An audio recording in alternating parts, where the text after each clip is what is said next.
I'm Matt Gajewski, and I do a radio program on 90.5 WVUM called Pure Imagination. The first time I heard Pure Imagination, I was driving home from a yoga class, and I'm all relaxed and spaced out, and I'm listening to WVUM, and I hear this amazing story, and it's just captivating, and it's so captivating I end up sitting in my car in my parking lot for like half an hour waiting for the station break so that I can find out what I'm listening to. I turned on the radio and it was on. I thought, yeah, this is hilarious. It's so, the style of Pure Imagination is so unique to Miami radio.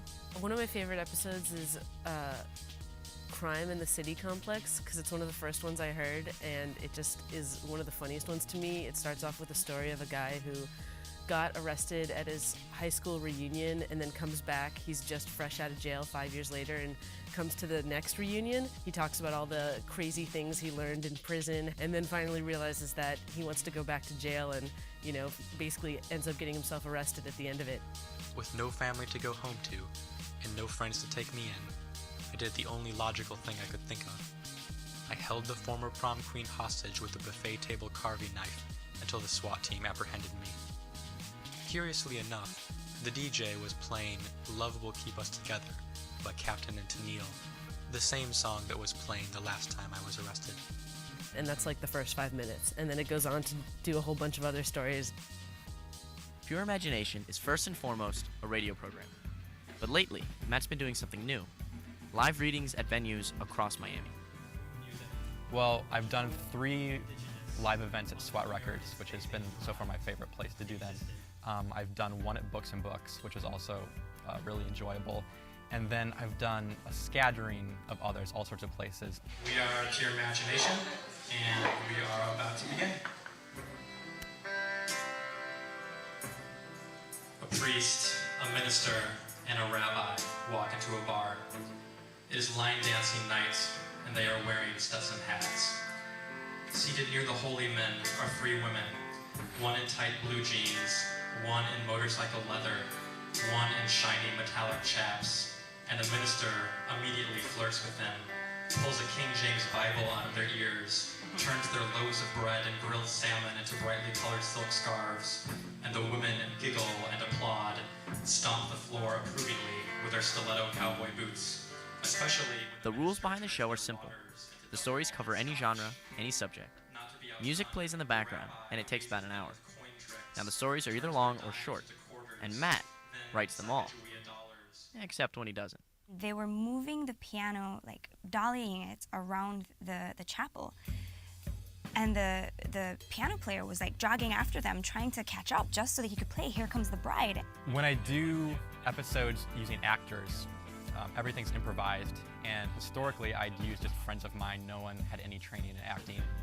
I met Lauren Hardy, who actually has a degree in theater and sort of training as an actor, and I asked her if she wanted to act. He'll kind of give you just little nuggets, and then he'll just let you run with it. So I'm piecing the story together in my head, and I'm sure while recording we'd have 2 completely opposing ideas the whole time, but it usually comes together, and usually at the end he's really happy, and I'm like, I could have done better.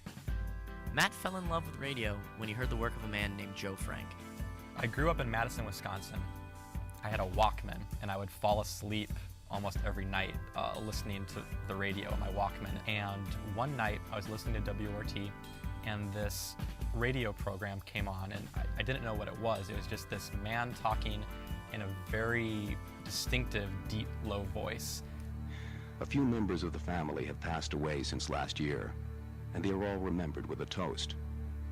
Grandpa died in surgery during a bypass operation, you recall, as you fill your mouth with candied yams. And then, of course, there are Uncle Fred and Aunt Edna. While Aunt Edna was in a leaking oxygen tent in her hospital room, Uncle Fred drew out a pack of Camels, lit a cigarette, and the room exploded. You reflect on this tragedy as you add a dollop of vanilla ice cream to your second portion of cinnamon apple pie.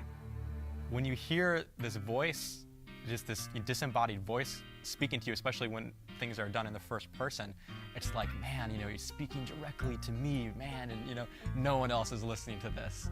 And I think that's what's very powerful about the radio. So Matt took this inspiration and fashion something unique. His is a wildly inventive program, rooted in emotional reality. He draws from his environment, his relationships, and from the city he calls home. I fell in love with Miami very slowly. I never hated it, but it wasn't really even until I got out of college that I really started to appreciate how bizarre and surreal this city is. And so as someone who already writes bizarre and surreal stories, I mean, living here is, I think, a dream pretty much. I can't imagine myself living anywhere else. When it comes down to it, Matt is a storyteller. He's at his best when he's weaving narrative threads, and that comes through in his writing. For Matt, writing is not a means to make a living. It's a means for living a life.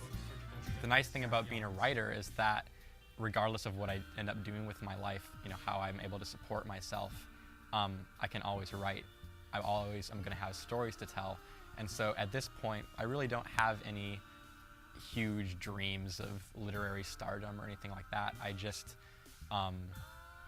want to live as good a life as I can, be nice to people, tip my bartender, and write stories, which is what I love to do. For more information about Pure Imagination, visit vangloria.net/pureimagination.